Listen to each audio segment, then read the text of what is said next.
Right sir. KCR గారు, కేటీఆర్ గారు direct point, మరొక 10 years మేమే పాలిస్తాం, మాకు పోటీ ఎవరు లేరు అని అంటున్నారు. సో దానికి మీరు సమాధానం ఏం చెప్తారు? ఇప్పుడు పరిస్థితి చూస్తే బీఆర్ఎస్ అంటే టీఆర్ఎస్ నంబర్ 1 పొజిషన్లో ఉన్నది, నంబర్ 2లో కాంగ్రెస్ ఉన్నది, నంబర్ 3లో బీజేపీ ఉన్నది. రైట్, ట్రయాంగులర్ ఫైట్ 223లో అవుతుంది. దానిలో ఇవాళ టాప్లో బీఆర్ఎస్ టీఆర్ఎస్ ఉన్నది. ఎందుకంటే వాళ్ళకు అడ్వాంటేజ్ ఏమంటే వాళ్ళ దగ్గర డబ్బులు ఉన్నది, మషినరీ ఉన్నది, పోలీస్ ఉన్నది, అండ్ ఇంకా వాళ్ళ దగ్గర ఆర్గనైజేషన్ ఉన్నది. రైట్, ప్రామిస్లు చెప్పింది అమలు కాలేదు, ప్రతి ఒక్క స్కీమ్లో ఒక స్కామ్ ఉన్నది, అది డిబేటబుల్, తర్వాత మాట్లాడదాం. సెకండ్లో కాంగ్రెస్ ఉన్నది, అండ్ కాంగ్రెస్ 1 పొజిషన్లో రావాలి అంటే టోటల్ యూనిటీ, కోఆర్డినేషన్ అండ్ ఒకటే ఫేస్తో పోవాలి. పబ్లిక్లో చైతన్యం అవగాహన చేస్తే తప్పకుండా సెకండ్ నుంచి 1 వస్తారు. కానీ అది కొద్దిగా మేనేజ్ అవుతలేదు. సో డిస్ట్రిక్ట్ వైజ్ ప్రతి ఒక్క డిస్ట్రిక్ట్కి ఇడ్చేయాలి. ఫర్ ఎగ్జాంపుల్ నల్గొండ ఉత్తమ్ కుమార్ రెడ్డి, కోమటిరెడ్డి ఇంకా జానారెడ్డి ఇడ్చేయాలి. 12 seats 10 గెలిపియాలి. 100 కోట్లు కానీ 200 crores కానీ మీరు చూసుకోవాలి. టికెట్ కూడా మీరే డిసైడ్ చేసుకోవాలి, ఫైనల్ చేసుకొని మాకు ఇవ్వాలి, గెలిపించుకొని తీసుకురావాలి. ఖమ్మం, బట్టి, కరీంనగర్, పొన్నం ప్రభాకర్, జీవన్ రెడ్డి సాబ్, శ్రీధర్ బాబు మీరు చూసుకోవాలి. ఇక్కడ మెదక్ డిస్ట్రిక్ట్ జగ్గారెడ్డి సాబ్ మీరు చూసుకోవాలి, గీతారెడ్డి మేడం మీరు చూసుకోవాలి. ఇట్లా ప్లానింగ్ చేసి ప్రతి ఒక్క డిస్ట్రిక్ట్లో పెద్ద పెద్ద మేధావులు, ఇంకా కాంగ్రెస్ పార్టీకి డబ్బులు పక్క పెట్టేయి, చెమటా పక్క పెట్టేయి, రక్తం పెట్టిన క్యాండిడేట్లు ఉన్నారు. వాళ్ళకు ప్రిఫరెన్స్ ఇచ్చేసి వాళ్ళకు ఆ స్థాయి ఇచ్చేస్తే 100% బీఆర్ఎస్ సెకండ్, కాంగ్రెస్ 1. ఓకే, అది అయితేనే మీరు చెప్పేది. అది కాకపోతే మళ్ళీ టీఆర్ఎస్ హ్యాట్రిక్ కొడుతుంది. సో ఒకవేళ మళ్ళీ హ్యాట్రిక్ కొడితే సో కాంగ్రెస్ అనేది మళ్ళీ ఏం చేస్తుంది? ఇలాగే పోటీ చేస్తుందా? ఇంకా మేము మరి పోటీ చేయలేకపోతున్నాం, వీళ్ళని తట్టుకోలేమని ఆగిపోతుందా? కాంగ్రెస్ ఆగదు, అది 130 years పార్టీ, అది ఆగదు. కానీ జోష్ వెళ్ళిపోతుంది. ఏదైనా గెలవాలి, కాంగ్రెస్కి ఏదైనా పూర్వ వైభవం తీసుకురావాలి అంటే ఇదే రైట్ టైం. ఈ జోస్ అనేది ఇప్పుడు మీరు అన్నారు కాబట్టి మాట్లాడుతున్నా. సో జోస్ అంటే రేవంత్ రెడ్డి గారు, ఫిరోజ్ ఖాన్, వీళ్ళే కాంగ్రెస్ జోస్ చాలామంది ఇప్పుడు పబ్లిక్లో. ఎస్, అంటే ఆ జోస్ వెళ్ళిపోద్దంటే మీరు వెళ్ళిపోతారా బయటికి? నో, కాంగ్రెస్లోనే ఉంటాం, కానీ ఆ పబ్లిక్లో ఎంథూజియాజం వెళ్ళిపోతుంది, ఆ ఎనర్జీ వెళ్ళిపోతుంది. ఇప్పుడు ఎట్లా ఉన్నది అంటే కాంగ్రెస్ మొత్తం యునైటెడ్ అయిన తర్వాత పబ్లిక్లో పోతుంటే, పబ్లిక్కి అవగాహన చేస్తుంటే, చైతన్యం చేస్తుంటే వాళ్ళకు ఒక హోప్ ఇస్తున్నాం మేము. అండ్ రియాలిటీగా మనం చూస్తే తెలంగాణ బంగారు తెలంగాణ అని చిప్ప తెలంగాణ అయింది. నంబర్ 1 సర్ప్లస్ స్టేట్, అప్పుల స్టేట్ అయింది. Right from SC, ST, BC, minority ఎక్కడ కూడా చూడు 100 స్కీమ్లు ఉన్నాయి, కానీ గ్రౌండ్ మీద అమలు అవుతలేదు. సింపుల్ మీకు ఒక ఎగ్జాంపుల్ ఇస్తా. దళిత్ బంధు అని ఒక పెద్ద డ్రామా నడుస్తుంది. 9 years దళితులకు ఏం చేయలేదు.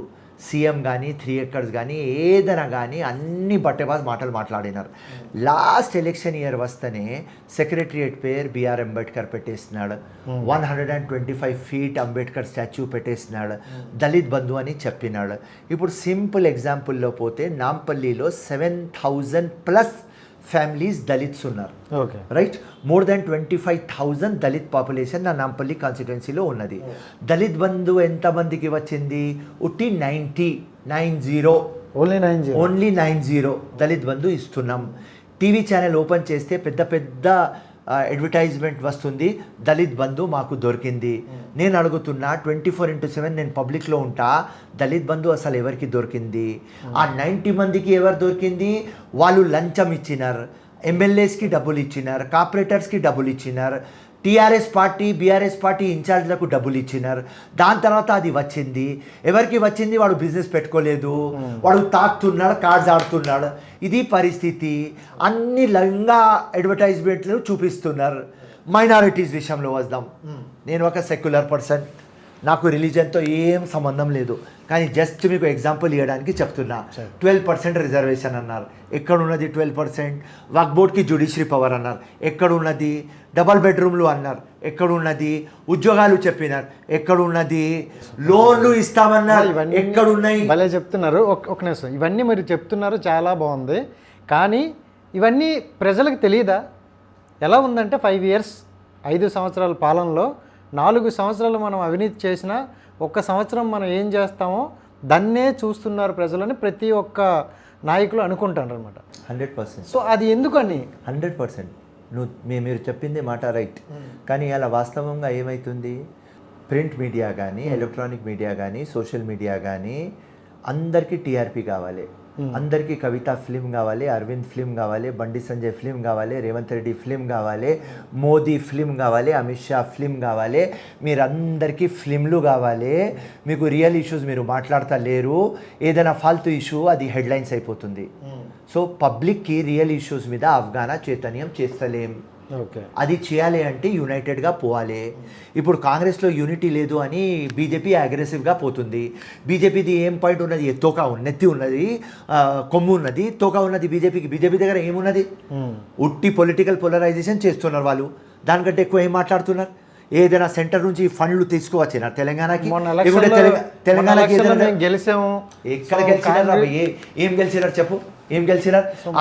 ఆ హుజూరాబాద్ స్టోరీ వేరేది, అది ఈటెల రాజేందర్, అది ముఖ్యమంత్రి వర్సెస్ ఈటెల రాజేందర్, అది సెల్ఫ్ రెస్పెక్ట్, ఈగో ఫైట్. దానిలో బీజేపీ ఏం తిప్పికింది? ఆ మొన్న రాజగోపాల్ రెడ్డి కంటెస్ట్ చేసినాడు, మున్గోడ్ రాజగోపాల్ రెడ్డి డబ్బులు పెట్టినాడు, 200 కోట్లు పెట్టినారు కాబట్టి 80,000 ఓట్లు వచ్చినాయి. మాకు 50 కోట్లు ఇవ్వండి, శ్రవంతి గెక్కి గెలిపించి చూపించేది. కాంగ్రెస్ పార్టీ దగ్గర డబ్బులు లేవు. కేసీఆర్ గెలిచినాడు, 200 కోట్లు పెట్టి గెలిచినాడు. 80 ఎమ్మెల్యేస్, మినిస్టర్లు అందరూ బియర్ బాటిళ్ళు, మటన్లు, చికెన్లు, ధోతి, లుంగి, బంగారం, బండి, ల్యాప్టాప్లు ఇచ్చి గెలిచినారు కదారా అన్న. ఎన్ని స్కీమ్లు చేస్తున్నారు కదారా భయ్. 10 సంవత్సరాలు పాలించిన కాంగ్రెస్ పార్టీ దగ్గర డబ్బులు లేవంటే ఎలా నమ్ముతాం? లేవు, ఉన్న వాళ్ళు వెళ్ళిపోయినారు, బట్టబాజ్ వాళ్ళు. టీఆర్ఎస్ తీసుకున్నది, దోచుకున్నారు, వెళ్ళిపోయినారు, దోచుకున్న వాళ్ళు వెళ్ళిపోయినారు. నిజం కాంగ్రెస్ ఇప్పుడు ఉన్నది, డబ్బులు లేవు, అది ఆనెస్ట్, ఓపెన్ గా చెప్పేస్తారు. ఓపెన్ చెప్తున్నా, డబ్బులు లేవు. మాకు కూడా బీజేపీ లాగా అంబానీ కానీ, అదానీ కానీ, టాటా కానీ ఉంటే స్వీప్ చేసేస్తాం. ఈ మొత్తం లొలి పంచాయతీ ఏం లేదు. 2, 3, 4, 5, 6, 7,000 రూపీస్ ఓట్లకు ఇస్తున్నారు, రైట్? మా దగ్గర కూడా డబ్బులు ఉంటే ఈ అన్ని నాటకాల వద్దు మాకు కూడా. సోషల్ మీడియా వద్దు మాకు, ప్రింట్ మీడియా కాదు, ఎలక్ట్రానిక్ మీడియా కాదు, ఏం కాదు. పబ్లిక్ మీటింగ్లు పెడతాం, గల్లీలో పోతాం, పంచుతాం, తాకిపిస్తాం, గెలుస్తాం. కానీ అది లేవు కదా మన దగ్గర. మున్గోడ ఎలక్షన్లో చూడలేదు, శ్రవంతి పోయి కాల్మోక్తుంది, అవతల పార్టీ బియర్, విస్కీ, బంగారం, ల్యాప్టాప్ ఇస్తున్నారు, మా దగ్గర లేదు అని కాల్మొక్కినాం కదా. కాల్మొక్కిన తర్వాత కూడా ప్రజలు కాల్మొక్కినం, సెల్ఫ్ రెస్పెక్ట్, జీవితం అంకితం చేస్తా అంటే పబ్లిక్కి అర్థం కాలేదు. మొత్తం డబ్బులు, మందు అర్థమైంది కదా పబ్లిక్కి. సో పబ్లిక్కి చైతన్యం చేయాలి కదా. చైతన్యం చేయాలి అంటే యునైటెడ్ పోవాలి కదా. మా దగ్గర గ్రేట్ లీడర్స్ ఉన్నారు, right from Revanth Reddy, Uttam Komatireddy, Hanumantharao, Bhatti, Jeevan Reddy, Jaggareddy, top class, Seethakka, జబర్దస్త్ లీడర్స్ ఉన్నారు. ఫిరోజ్ ఖాన్ మర్చిపోను, ఫిరోజ్ ఖాన్ 100 కింద ఉన్నాను కానీ చాలా గట్టిగా ఉన్నా. ఓకే, వీళ్ళు పెద్ద పులి, వీళ్ళందరినీ మొయ్యాలంటే కింద బేసిక్ కరెక్ట్ చెప్తున్నా కదా. వాళ్ళు అందరు పెద్ద పులిదే, చిన్న పులి. ఓకే, మొత్తానికి పులిలోనే ఒప్పుకున్నారు. 100% ఉన్నాం పులి.